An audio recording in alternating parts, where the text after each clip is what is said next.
Welcome to Emotionships, where we talk about the real reason everything happens for a reason. I am Charlie Carroll. No! Yes, I am. You're the host.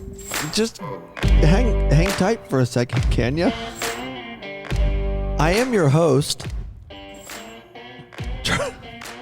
Charlie Carroll, along with my combative co-host, Mallory Redmond. No, here's the thing. Yeah. Do you want to start over?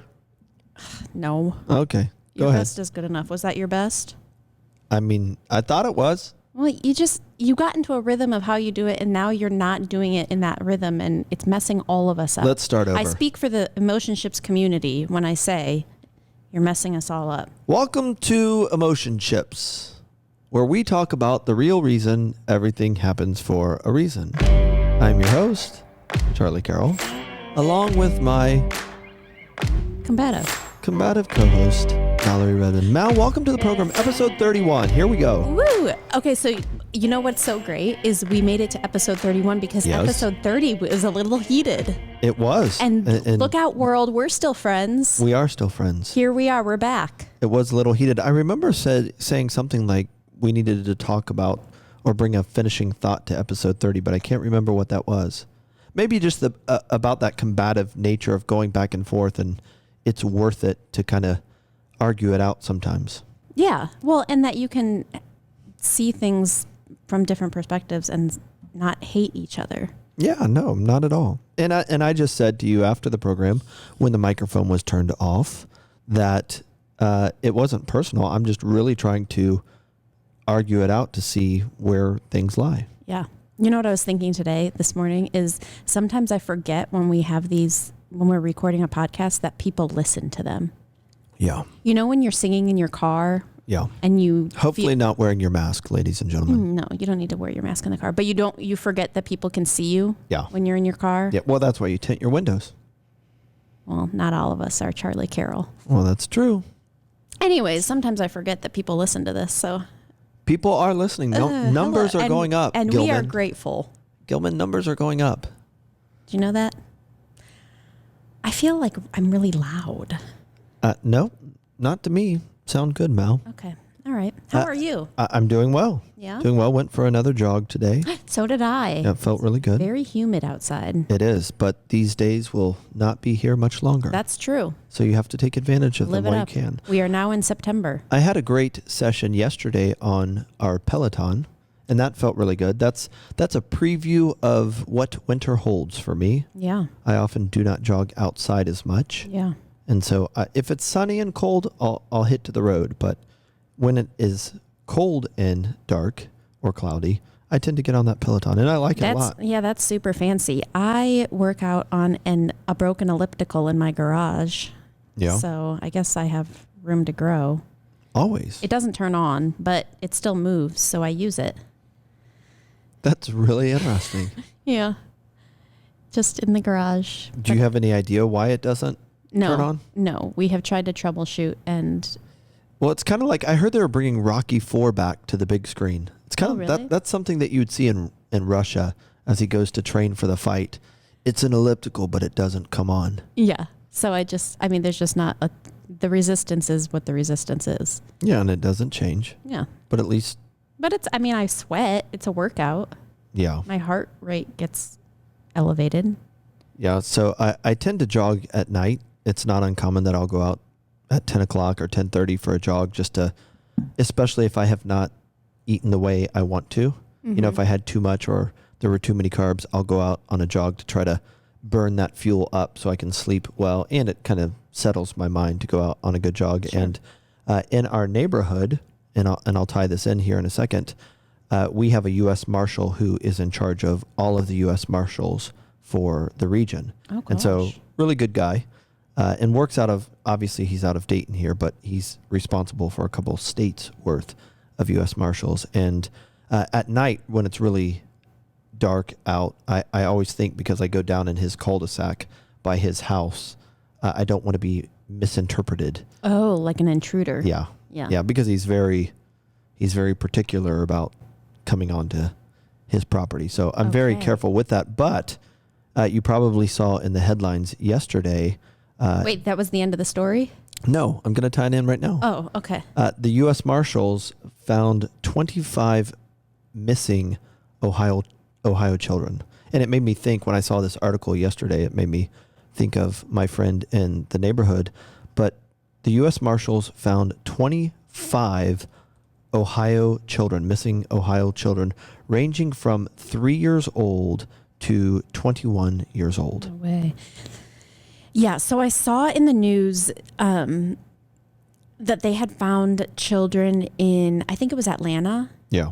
That headline came out, and it was, I don't know another word for it aside from like really jarring. Yeah. Because to me, and this is, well, it says what it says about me, but to me, like I've heard of this, I've heard of child trafficking and sex trafficking, but to me, it's always like, but that doesn't happen here. Right? Like that doesn't happen in the United States.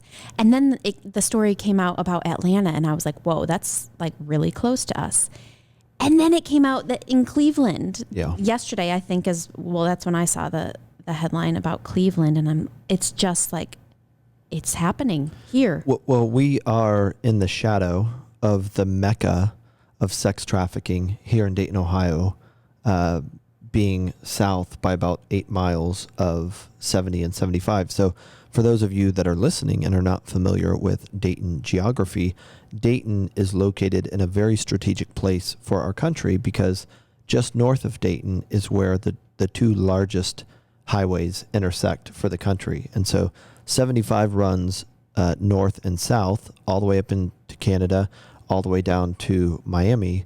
And then 70 will take you from the East Coast to the West Coast. And there is a exit right south of this interchange where there are lots of hotels and lots of restaurants. And even a number of Daytonians are not familiar with the fact that this is a mecca for sex trafficking, that when you look at a map, Dayton, Ohio lights up for sex trafficking. And it's crazy that this specific article, is saying that the children ranged from the age of 13 to 18 that were found up there in Cleveland. And this was a project that the marshals had been working on for a number of days.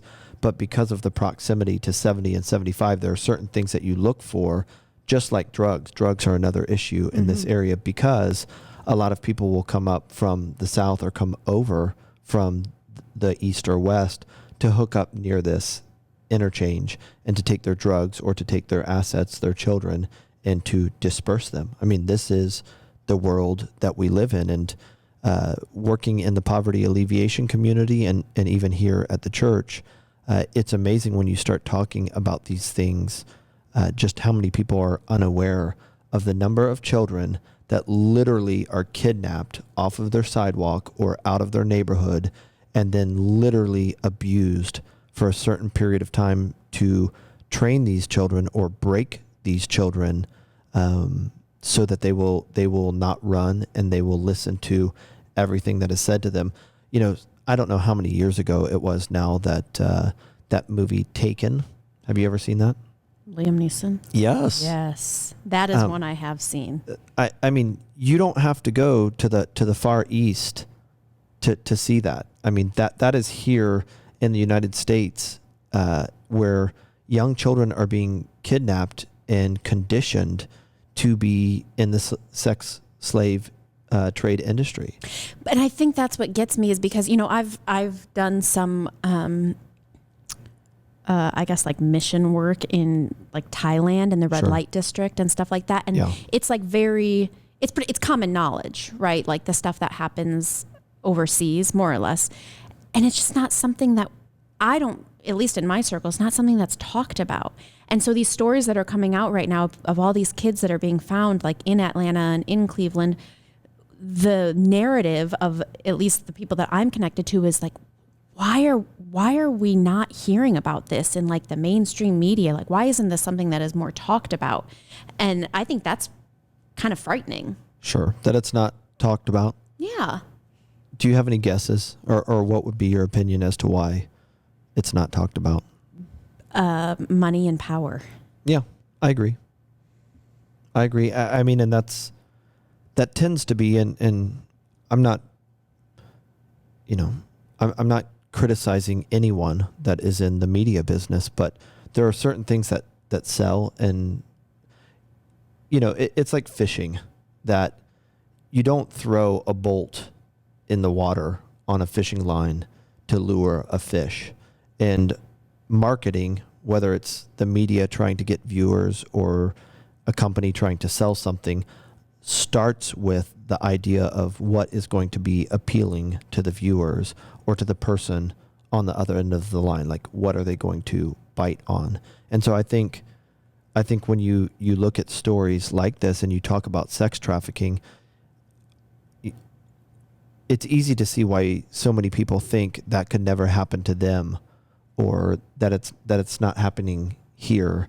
That's something that is happening in another country, when it's the furthest thing from the truth. We've worked with several anti-sex trafficking groups, and even here in Dayton, these organizations that are looking to kidnap or take children to get them as product into the sex slave industry, it works the whole gamut. It's not just kidnapping children, though that happens, trying to get them to come close to a van, or watching two little girls walk down the street by themselves.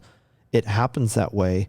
But, a number of the victims that we have interacted with, and the organizations here in Dayton that, have liberated and made it their mission to help people out of it. You're talking about people that drive and walk the streets in impoverished communities looking for young girls that want out of that community. And so what will happen is once they get one teenage girl, and we're talking even younger than teenagers, when they get a 10-year-old or an 11-year-old girl that they lure into a relationship and then start drugging her, yet taking care of her. It's kind of like the mafia, that they're going to ask you to do things and to sell yourself. But with that comes the promise that you do what we ask you to do, and we're going to protect you, and we're going to give you resources and money. But a couple of years ago, I was talking with a young lady that was in her early 20s that had just gotten out of it and literally broke free. She found a moment where she could run away from her John, or the person that oversees her, which that's what they're called, a John. And she was telling just her story, that it started with her being kidnapped. And the way they started to condition her is they put her in a trunk for a number of days, and then brought her out of that trunk and asked her to do different sex acts. And when she said no and fought, they put her back in the trunk for a number of days and did not let her out, and just said to her that this is the way it's going to be. If you do not listen, we will leave you in here until you starve to death. And so she just said that she had been conditioned and taken to a place mentally where you're afraid to even breathe without permission, because you don't want to be put back in a situation like that, where they lock you up in a confined, dark place where you don't know if anybody can hear you or not, and you cannot get out. Mm-hmm. And she said, more than being forced, to have sex with strangers and nasty men, what she was most afraid of was being locked in a trunk again. Sure. And in a lot of cases, to get them to go along with the program, they are left in a drunken state or a drug induced state where they're not in their right mind anyways. Mm-hmm. And you see in movies like Taken, where they try to portray that, that they're left in this drugged state so that they can't run or get away. And then, when they are broken, or their bodies have been pushed to a point where they can't keep up anymore, which is typically after a number of years, if they don't overdose them accidentally, well, then they might let them go and move on. And typically when they let them go to move on, it's to be a recruiter. Yeah. To go and you and I have a couple times on the podcast talked about this Jeffrey Epstein book that I read, Dead Men Tell No Tales, or the documentary that's out on Netflix where they're telling a little bit of the same story. It's just not all of the details, but even he and his assistant would take young girls and offer them, commissions for bringing their young friends into the loop, where the more girls you bring me, or the girls that you bring me that look like this or act like this, you'll get a $400 commission for each one that you bring in. Yeah. That's what I was going to say, is more than the movie Taken. Like Darren and I watched the Jeffrey Epstein documentary on Netflix not long ago. And, those are like real accounts from real women who were groomed, and they were, vulnerable. They were unhappy, or came from broken homes, or whatever it was. And so that's like, that was here. That's like a very real thing happening for years to young American girls. Yeah. It's, the times that we have gotten very involved with the poverty alleviation community or through the church, it is absolutely amazing to see the feathers you start to ruffle, and how, I went to a developer up in that area near 70 and 75, and to the local police department up in that area. And, after talking with the sheriff and some of the anti-sex trafficking agencies, and, knowing what was going on up in that area, I just wanted to ask questions about what was being done to combat it. Right. Mm-hmm. And man, you start asking those questions and everybody gets really squirrely because they do not want to be associated with it. Even taking it on, they just don't want to be associated with it. As law enforcement? No, not necessarily as law enforcement, but the business owners up there, or the hotel owners up there, or the developers up there, whether it's taking on a liability of all that comes with that industry, or just having your name associated with sex trafficking, I think in a lot of people's mind is a deterrent, because they don't know how people will respond to that. And, basically what some of the people in power up in that area said to me is, we just don't want, it's going to kill all of these businesses, all of these restaurants up here, if news articles and the TV crews are up here saying that this is the mecca for sex trafficking. And it's just, here in the article, one of the statistics that stood out to me is every 40 seconds, a child is abducted in the United States.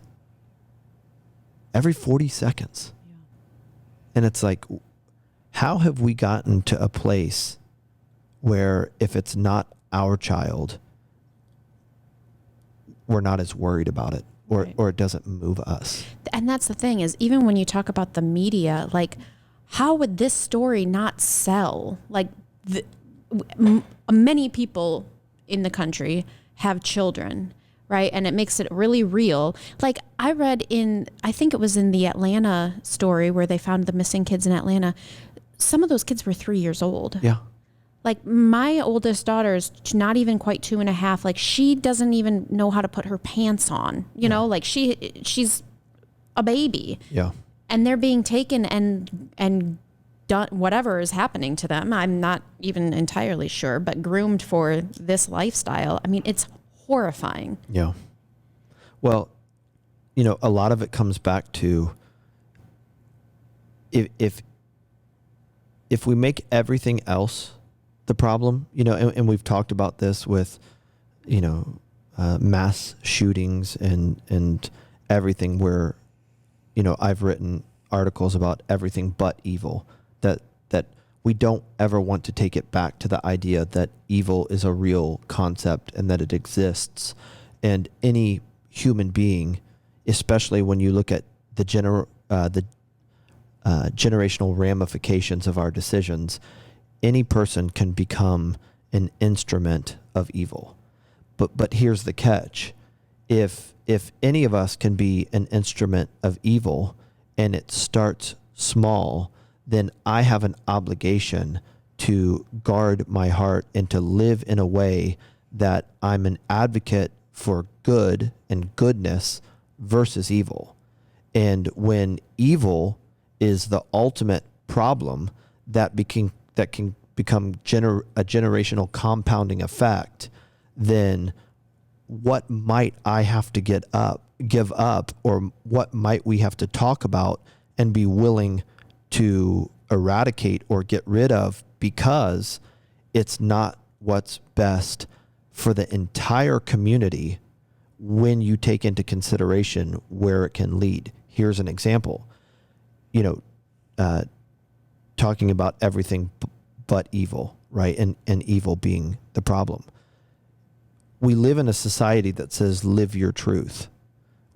We live in a society that says you should have the rights and nobody should be able to make a decision or think for you, that's your opportunity or your responsibility. And I think freedom is a great thing, but I also think there needs to be a conversation that is running parallel to the idea of individual choice and individual freedom that says, what are the ramifications, or what is the responsibility, or maybe even what freedoms might we need to agree upon that need to go away or be curbed based on what can happen when considering that all of us can become an instrument of evil. Here's a good example. A lot of people would say if somebody wants to watch pornography, then let them watch pornography. That's up to them. The next step that you add to that is if a young man, or in most cases, a young woman, because in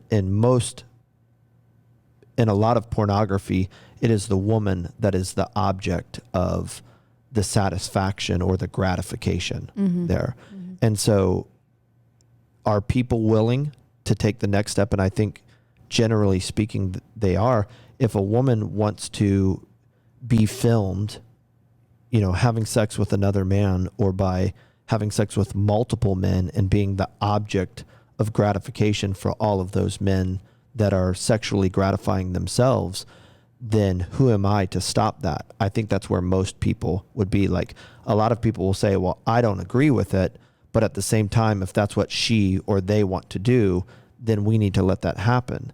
But here's the problem with that.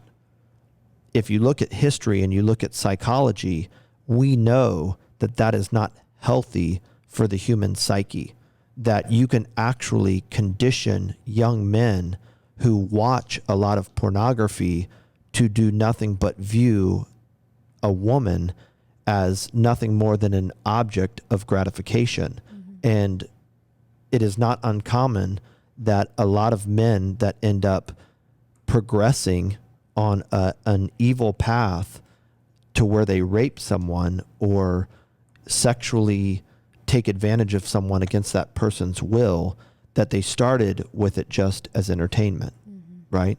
I think we could also take it there when it comes to gun violence, that a lot of box office hits are not only movies that are full of violence, and now we've kind of like gotten in this competition as to how gory and interesting can you make the kill. We know that inspires and gives people ideas as to how they could execute or pull something like that off. And so bringing it all back, when you get into an environment where two or more people exist, what needs to happen in order to make everyone safe and to realize that though someone can make a decision to do that with their body, it's not good for the community at large or as a whole. And so, it's easy to say that all lives matter, or I'm not going to get into like the all lives versus black lives, but just saying that all life is precious, right? And then we can, of course, with what is going on, say Black Lives Matter. That's an easy general statement to make and still stay seated on my couch. But when it comes to the health of the community at large, are we really willing to live in a way and make decisions that try to protect all lives, to include the lives of women and young women that can easily be taken against their will and sold into literally an industry like this?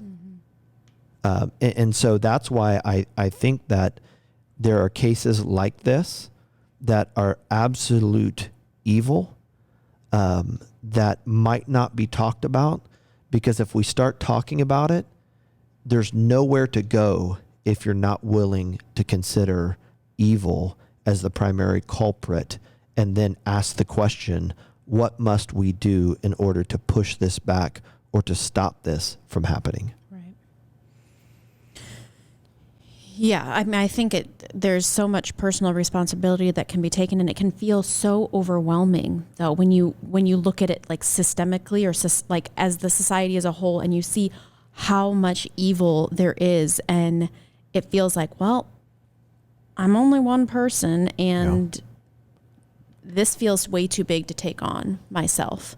And then I think that's when it's easy to look to the lawmakers. Yeah. Right. Of like, well, I can get out and vote. That's something that I can do, which sure, like I definitely believe that everybody should get out and vote, but they cannot be responsible for eradicating evil on behalf of everybody that, all of our communities. Well, and when we were talking about, the Second Amendment and gun control, and I brought up this idea of everything but evil, that we will talk about everything but evil. Evil has to exist in order to take it on, or to ask ourselves the question, what does evil look like, and what can we do, or what are we willing to do to combat it? And again, when you get in a community of 2 or more people, it shouldn't be that hard to understand that we lose some of our rights. That compromises have to be made in order to protect people. And so at what point in time does it become acceptable to use a woman's body as a marketing tool or sales tool, in order to sell something, knowing that it leads to cases of sexual abuse? I mean, I talk with dozens and dozens of women every year that are still trying to recover or have not recovered from somebody forcing themselves on them. And a lot of that was inspired by, these people seeing things online, or even something as simple as, Paris Hilton years ago on a Hardee's commercial that is laying on the hood of a sports car while, someone sprays her down. And so I think it's kind of this dilemma of you can't have it both ways. We almost like creating the monster and getting it to benefit us. But then when the monster jumps the fence and hurts someone, we've got to find reasons, as to why that is. But we don't really seem to come back to this idea of evil, that evil exists and that people can become, no matter who they are, an instrument of evil, and that generational compounding is a real thing when it comes to evil. There are statistics out there that show, and I can find some of these and we can put them in the show notes, that if dad or grandpa struggled with pornography and got addicted to pornography, that the next generation will not start where they started. And I've talked to many men that will acknowledge that they started with what would be considered soft porn, like Victoria's Secret's magazine, or I used to hear people say JC Penney's magazine, which that doesn't exist anymore. But then that didn't do it for them anymore. Mm-hmm. And so then they went in to see something like Playboy, and eventually that did not do it for them. And then they got into watching more things with more people involved and threesomes and all of these different things. And then that didn't satisfy them anymore. And so then it became, well, maybe how do I get pictures of or have a chance to look at the innocence of someone that I know that I'm intrigued by. And then you have the cases, where people are trying to film other people and putting cameras in rooms and all of that. Yeah. I have so many questions. Go, Mallory. Let me think about which one I want to start with. How do you know if generationally something like that is in there? Like, is it going to manifest in very obvious ways with like your own porn addiction, or like, how do you know if there's generational stuff like that? Well, you need to start off by assuming that your DNA pattern has been structured by your ancestors. And so though you can live your life by your habits, and that's why living your life by your habits, or what we say your beliefs, is so important, because if you live a life by your feelings, you are that much more likely to want and to react and to, in some cases, take what your DNA has been conditioned to, like what you inherited. And so I would just say that it's important to monitor your feelings and to realize that feelings aren't facts. That just because you want something, or you have this feeling that says, I would be happier if I had that, or I would feel better about myself, or, life would be better if I had that, or I saw that.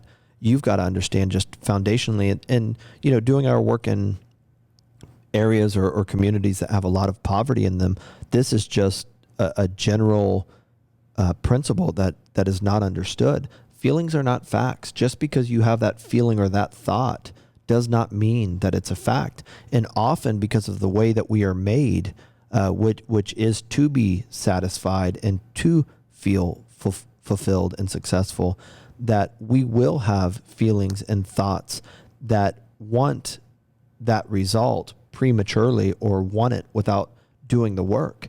And so, that's just a place to start, that you need to monitor your feelings. And when your feelings are asking or wanting you to take something or to get something without putting the work behind it, there's a chance there that it's an unhealthy addiction or something that you inherited. Let's just get super practical. There's a reason why you have an anger problem, or there's a reason why you have to look and stare at everything that walks by you. Or there's a reason why you just have a tendency, or you're prone to worry all the time. And people don't realize this. We live in such a world, and this is the point of this podcast, like to start questioning your thoughts and your feelings, to start questioning your assumptions, that there is a real reason that everything happens for a reason. And if you're chronically anxious or worried all the time, you inherited a gene pattern or a DNA pattern that, the Bible spoke of 2,000 years ago, and even longer than that, 8,000 years ago, where God said, listen, I'm going to set you up to where you can pass the hard work and the thought processes and the discipline that you developed. You can pass that down to your children and your grandchildren and your great-grandchildren. However, I can't bless you and set this up, this railroad of blessing up for you to pass your hard work and your good habits down to your children, great-grandchildren, and great-great-grandchildren, without you also having the potential to pass down to them your lack of self-control, or your lust, or your worry, or anything else that you want to throw in there. Mm-hmm. And so, your life is built, especially early on. Your template for how you generally respond to certain situations has been crafted by those that have come before you. And so that's why when 2 episodes ago in episode 29, we were talking about those ties. A tie is just another form of DNA influence or thought pattern influence that can come from another person. So you've got ties that will bring the life or lives of many other people into your life like a bridge. But then you also have this template that came from mom, dad, grandma and grandpa on both sides, great grandpa and grandma on both sides, and even great great grandma and grandpa on both sides. But the good news is you can be aware of it, and awareness is a huge tool that can work out in your favor. And so if you are you're just growing aware of all of this, and you have kids who are already here with us, and maybe they're like 10, 12, 25, however many years old, what do you do? Well, I mean, the good news is it's never too late, right? That you can start today if you're still in a position of influence or proximity to that person. You can start today with defining what your family's beliefs are, right? That it's better to be honest than to be right. That's one example where you could start putting that in front of your kids on a regular basis, which means you can't be angry and intimidate them with your size and your anger, because you're going to inspire them to be liars. Angry parents produce lying children. Get over it, right? To the parents that are listening to me, and you can't control your emotions, which is funny because you're going to chastise your children for not controlling their emotions when they pout and throw a fit. They learn that from someone.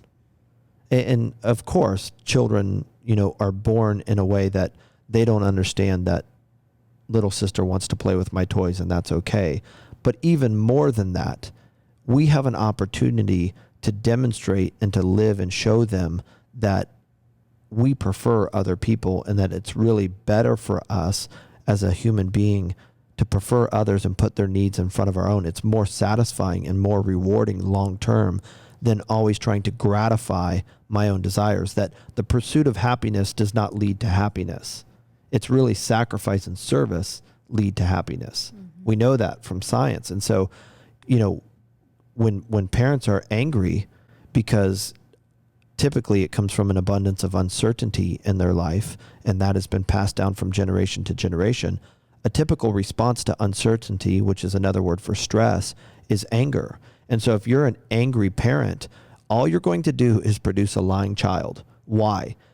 Because anybody that has, 2 cents of wisdom is going to try to appease that person that is twice their size, making an angry face at them. Yeah. And so I, as a parent or a boss or a leader, am first in line when it comes to teaching my followers or my children that failure is not fatal, and that failure is an opportunity to learn and to not take it personally and to make a quick change so that I don't have to continue to experience the negative consequences. Mm-hmm. And so far more than what we tell our children, we teach our children by our own actions and behavior. And so the good news is your children are going to become who you are. That's also the bad news, depending upon who you are. For sure. That just, you can't, by and large, you can't tell people who they should be. You have to show them. Yeah. And that's what Jesus came to do. He came just to show people. Like, if you've got a problem with Jesus, it's because you've listened to somebody else tell you about him versus reading and studying him for yourself. Mm-hmm. And if you just look at his life, who he went to and what he sacrificed to go make a difference in people's lives, it's impossible to hate the guy. Nobody can give you a good reason as to why they hate the guy. Most people will reject or be disappointed in Jesus because of what someone else said about him, mm-hmm. or what someone else said he was like who did not live it out themselves. Right. I was just thinking that I kind of wish, I don't even want to say this. Uh-oh. Well, I almost wish that Jesus had, I'm just like, what you're saying is hitting me, because I have very young children who have very big emotions that they do not know how to manage because they're young and they're not supposed to know how to do it. Yeah. But that is very hard for me. Sure. Because their emotions create big emotions in me. All I was going to say is I kind of wish that Jesus had like biological children. Just interesting thought. Yeah. I mean, it's just because it's very challenging. It is challenging, but we live in a day, an age that, we're moving a lot faster and we're handling tens of thousands of pieces of information every day. And almost every generation before ours in the history of the world has never been surrounded by and exposed to so much information. So why is that relevant? Because the more information that is around you and in front of you on a regular basis makes you that much more tempted to try to keep up with it or keep track of it, but then also uncertainty, right? Like there's an abundance of uncertainty in the day and age in which we live, but the difference is not that there's more uncertainty than ever before. We just know about it because of how fast word and communication travels. It used to be that, we would have a lot more emotional energy and time to give to our children. And they weren't being stimulated, so many times every minute with a different image on an iPad or on a cartoon. Like this is all systemic. Yeah. It's all connected. Yeah. And, I'm not saying that the answer is taking away your child's iPad. It's just understanding that at the end of the day, children become who their parents are, or they become who they spend the most time with. So when you talk about preferring another person and making sacrifices for the greater good, how do you, what are some practical ways that you can do that, especially when you have children who, for a lot of us, at least in the season of life that I'm in, the sacrifices that I'm making are often for them. Like they are the ones that are directly benefiting because they are so dependent. And so how do you raise children who see and experience parents that are sacrificing for the greater good? Because for so long, because of their dependence, they kind of think that you're there to serve them. Does that make sense? Yeah, for sure. I have a good friend who wrote a book entitled Family on Mission. And it really spoke to me and still speaks to me because in most mission-oriented environments, you choose your family or you choose the mission. And she really wrote about and hit on something that I believe to be true and my family has benefited from is it doesn't have to be family or mission. It should be family on mission. And so if you as a parent figure out what your core values are, like sacrificing for others or carving out a certain amount of your life or your schedule for others, then instead of having your kids stay home, obviously you don't, need to take a 2-year-old out all the time, but especially as they become old enough to see what mom and dad are doing, then you take them on mission with you and you make it a family mission where they get to be a part of it and see what's going on. Both Amy and I are not overly concerned with thinking for our children or formulating their belief system. We do get very intentional about letting them listen to our conversations and our struggles and our challenges while inviting them into the mission. In a lot of cases, my children who are 15, 11, and 9, they're aware of what we're up against, what the struggles are, or who's talking crap. And then the opportunity is, how do we respond? Do they hear us talking crap back about those people? Or do we say, hey, their stuff is their stuff and they're probably going through a hard time. Ultimately we leave it up to God to make things right. Yeah. So I don't think it's family or mission. I think it's family on mission.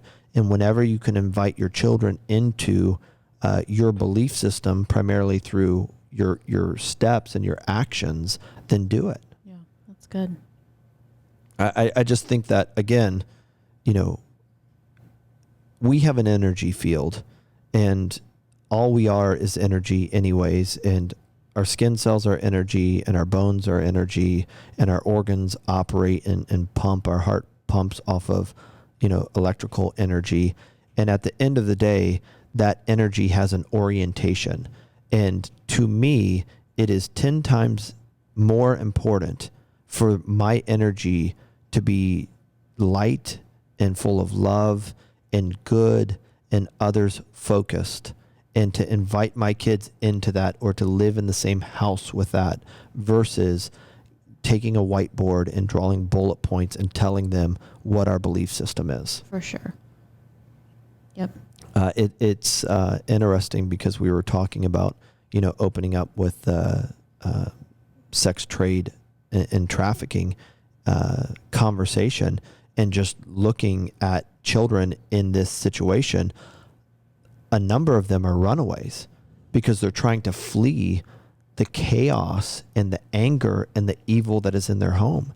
And that makes them primary candidates for being kidnapped or being lured into what is supposed to be a safer environment for them. Mm-hmm. Yeah, that's a lot of what we saw with Jeffrey Epstein's victims. Yeah. Is they were from very broken, toxic homes and wanted something. I mean, they were promised a life that's much different than that. Well, and it's amazing that, again, energy is the most binding thing in the universe. And so when someone is dealing with abuse at home and they get out there on the street, they might think that they're wandering aimlessly, but they're going to find the same thing somewhere else when it comes to rejection and anger and abuse and control. Yeah. And it's as sad as it gets. I mean, to think about, one of my children being put in that situation, or to think about my daughter being put in that situation, is almost unbearable from just even a thought standpoint.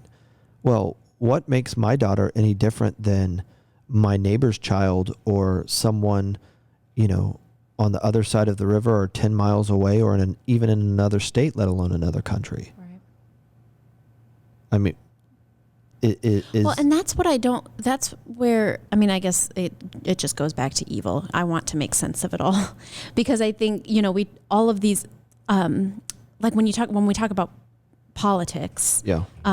There are politicians who are very outspoken about being pro-life. Sure. And I don't understand why this isn't a part of that conversation. Because all of us, if you're a human being, you have the capability of being a hypocrite. And I don't think that everyone is a hypocrite on purpose.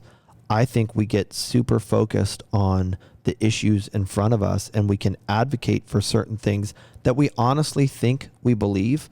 But then when we look all around and see the other areas that we have opportunities to exercise that same belief, it's not there. It's not consistent. And that's some of what was driving me crazy, through the last couple of months of acting like and turning the world upside down and wanting to make all of these changes, because now we really do care about all lives. And in that conversation specifically, it was Black lives.